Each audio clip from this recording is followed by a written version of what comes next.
पंतप्रधान नरेंद्र मोदींच्या समोर अखेर कोण? भाजप जेव्हा जेव्हा निवडणुकांच्या मैदानात उतरते तेव्हा त्यांचा एकच ठरलेला नॅरेटिव्ह असतो, आमच्याकडे मोदी आहेत, तुमच्याकडे कोण आहे? आणि यात सर्वात मोठ्या प्रश्नाचा रोख आता थेट इंडिया आघाडीकडे वळालाय. पण यावेळी हा प्रश्न भाजपने नाही तर चक्क आघाडीचेच प्रमुख शिलेदार उद्धव ठाकरेंनी विचारलाय. पंतप्रधान पदाचा चेहरा आत्ताच जाहीर करा आणि समन्वयकाची नियुक्ती करा अशी थेट मागणी करत ठाकरेंनी आघाडीत एकच राजकीय भूकंप घडवून आणलाय.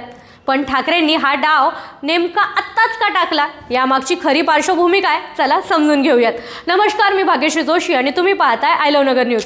आता या मागणीमागे दोन अत्यंत महत्त्वाची आणि गंभीर कारणे आहेत. पहिली पार्श्वभूमी म्हणजे एनडीएची मनोवैज्ञानिक आघाडी.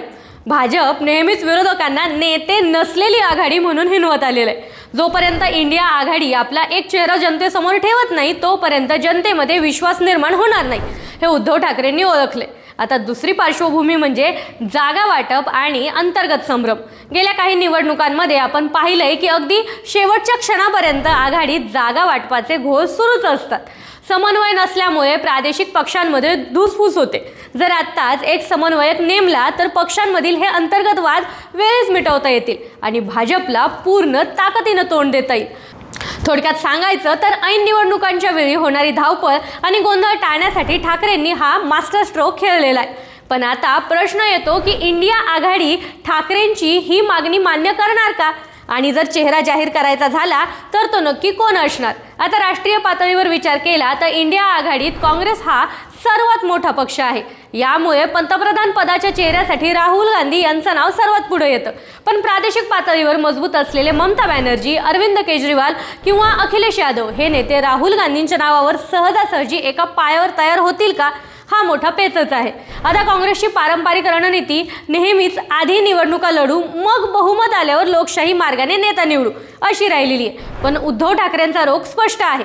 भाजपच्या मोदी ब्रँडला हरवायचं असेल तर विरोधकांकडेही तितकाच खंबीर आणि स्पष्ट चेहरा असायलाच हवा, नाहीतर मतदार संभ्रमात राहतील.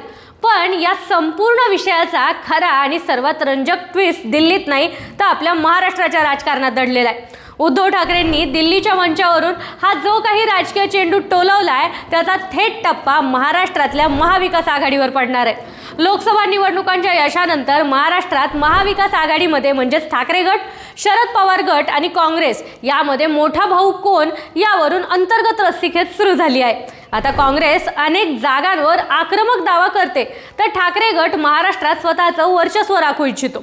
अशावेळी उद्धव ठाकरेंनी दिल्लीत काँग्रेस हायकमांडवर प्रेशर वाढवून एक प्रकारे महाराष्ट्रातल्या काँग्रेस नेत्यांची चांगलीच कोंडी केली असं म्हणायला हरकत नाही. आता ठाकरेंचा सुप्त संदेश अतिशय स्पष्ट आहे. जर राष्ट्रीय पातळीवर इंडिया आघाडीला चेहरा हवाय तर मग महाराष्ट्रातल्या विधानसभा निवडणुकीत महाविकास आघाडीचा मुख्यमंत्री पदाचा चेहरा आधी जाहीर का केला जात नाही? आता राष्ट्रीय राजकारणाचा बहाणा करून महाराष्ट्रात स्वतःचा किंवा स्वतःच्या पक्षाचा मुख्यमंत्री पदाचा चेहरा निश्चित करण्यासाठीच ठाकरेंनी हे दबाव तंत्र वापरलं असल्याचं राजकीय विश्लेषक छातीठोकपणे सांगत आहेत. आता थोडक्यात सांगायचं झालंच तर उद्धव ठाकरेंचा हा एक बाण दोन निशाणे साधणारा आहे. एकीकडे दिल्लीत भाजपच्या मोदी कार्डला उत्तर देण्याची तयारी तर दुसरीकडे महाराष्ट्रात महाविकास आघाडीतलं स्वतःचं स्थान मजबूत करण्याचा हा त्यांचा एक मास्टर स्ट्रोक आहे. आता ठाकरेंच्या या थेट मागणीवरून दिल्लीतून काय उत्तर येतं आणि त्याचे पडसाद महाराष्ट्राच्या जागा वाटपात कसे उमटतात याकडे संपूर्ण देशाचं आणि महाराष्ट्राचं लक्ष लागलंय. तुम्हाला काय वाटतं? इंडिया आघाडीने पंतप्रधान पदाचा चेहरा आत्ता जाहीर करायला हवा का? आणि महाराष्ट्रात महाविकास आघाडीचा मुख्यमंत्री पदाचा चेहरा कोण असावा? कमेंट करून नक्की सांगा आणि अशाच नवनवीन माहितीसाठी पेजला फॉलो करायला विसरू नका.